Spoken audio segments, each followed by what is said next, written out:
warahmatullahi wabarakatuh. Selamat pagi, salam sejahtera bagi kita semua.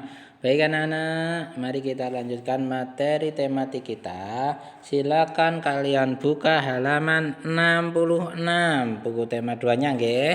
Di situ terdapat hak sebagai masyarakat dan kewajiban sebagai masyarakat. Pak Guru ulangi, sedikit mengingatkan bahwa hak itu apa toh? Hak adalah sesuatu yang sepatutnya kita terima atau sesuatu yang bisa kita terima, yang harus kita terima itu hak. Ya, kalau kewajiban apa? Kewajiban itu adalah sesuatu yang harus kita laksanakan, itu kewajiban. Jadi tolong bedakan hak dan kewajiban, nggih. Hak sebagai warga masyarakat itu mendapatkan perlindungan hukum, mendapatkan pekerjaan, menikmati lingkungan bersih, hidup tenang, damai, bebas memilih, memeluk, menjalankan, beribadah sesuai dengan agama masing-masing, berpendapat, berorganisasi, dan juga mengembangkan kebudayaan daerah dan lain-lain ya. Kewajiban sebagai masyarakat ada di situ, yaitu mematuhi aturan norma yang berlaku ya, mematuhi tata tertib, menjaga ketenangan, ketertiban lingkungan, mengikuti kegiatan di lingkungan RT RW seperti kerja bakti, gotong royong, musyawarah dan lain-lain, dan menghormati tetangga di lingkungan tempat tinggal, membantu tetangga yang terkena musibah, dan menjaga kebersihan lingkungan tempat tinggal kita. Itu ada beberapa contoh hak dan kewajiban. Nanti bisa kalian pelajari, kalian pahami dan bedakan antara hak dan kewajiban. Baik anak-anak, selanjutnya silakan kalian buka halaman berikutnya, yaitu tentang tadi ada hak apa yang namanya hak untuk mendapatkan pekerjaan. Nah, pekerjaan di Indonesia, jenis-jenis usaha ekonomi di Indonesia dibagi menjadi beberapa. Yang pertama dikelola sendiri oleh diri kita.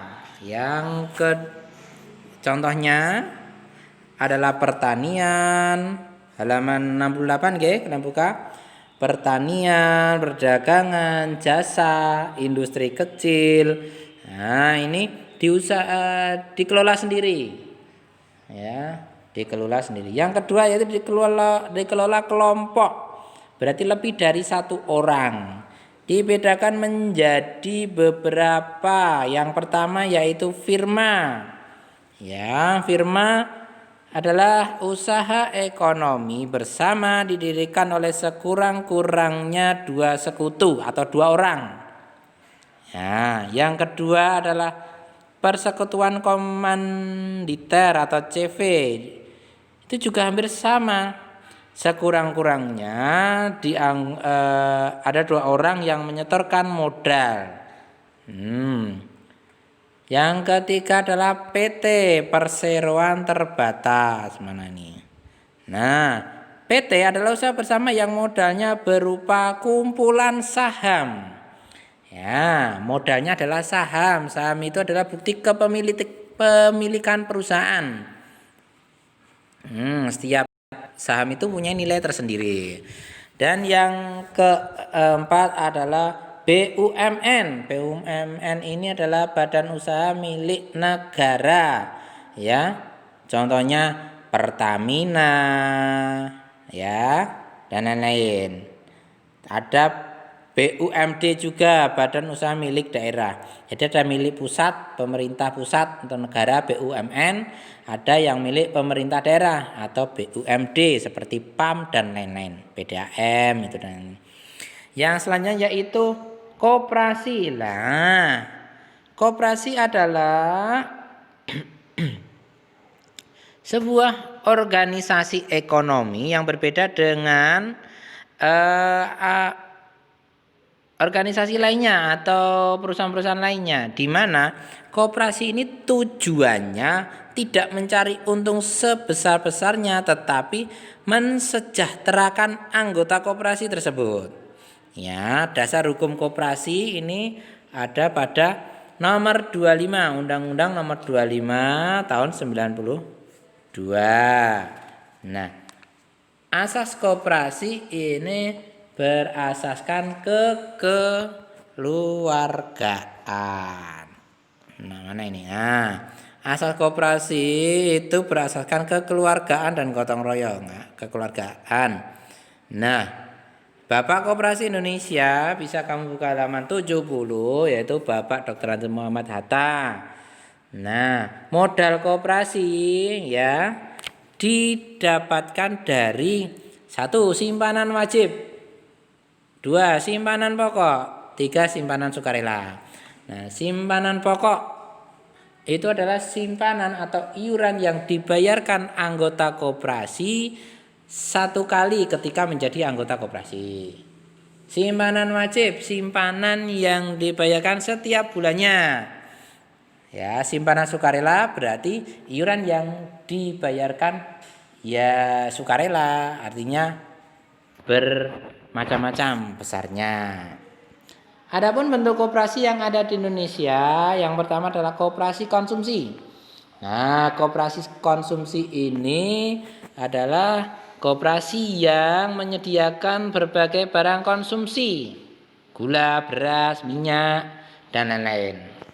Yang kedua adalah koperasi simpan pinjam.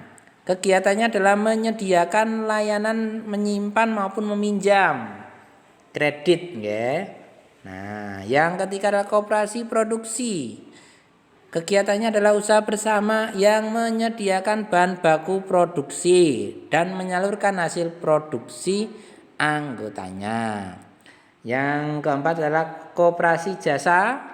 Koperasi jasa adalah usaha bersama menyediakan layanan jasa bagi anggotanya.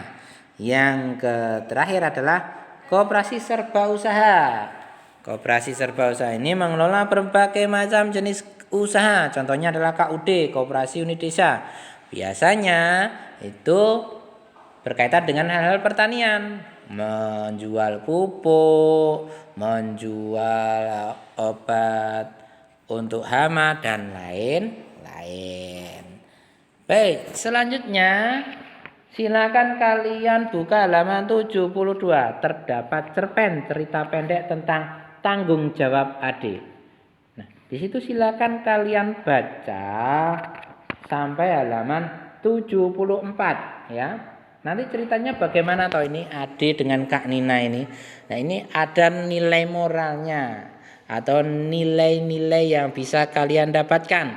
Ini sedikit informasi tentang teks ini, yaitu Ade itu merasa malu ya, merasa malu jika disuruh berjualan apa ini, kue-kue atau apa ini. Nah, dia mengada-ada alasan supaya tidak mau berjualan padahal kakaknya sakit. Nah, nanti silakan kalian baca, itu ada beberapa tokoh, Ade, Kak Nina, dan Ibu.